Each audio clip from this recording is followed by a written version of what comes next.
Sugeng enjing para pamirsa, balik meneh karo aku Tika Maharani sing bakal ngancani ing sawetara menit sabanjure.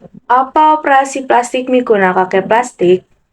Meh kabeh wong mikir yen operasi plastik iku migunakake plastik kanggo operasi. Apa sampeyan wis tau mikir babagan sejarah operasi plastik? Mengapa diarani operasi plastik?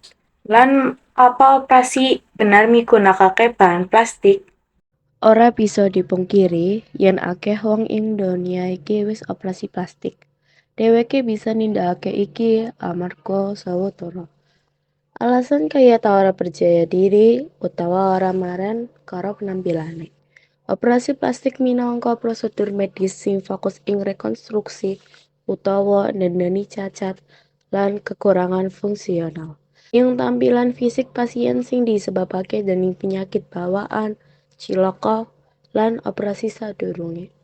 Lah, kok diarani operasi plastik? Ora ateges operasi nganggo bahan plastik. Bedah plastik asalipun saking kalih tembung inggih menika operasi ingkang tegesipun bedah saha plastik. Ingkang asalipun saking basa Latin plastikos ingkang tegesipun bentuk utawi ngewahi wujud.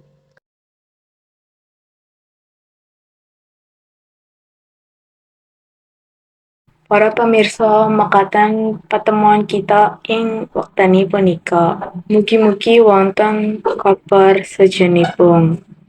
Namung wonten ing pawarta ingkang pungkasan. Kula Tika Maharani nyuwun pamit. Matur nuwun.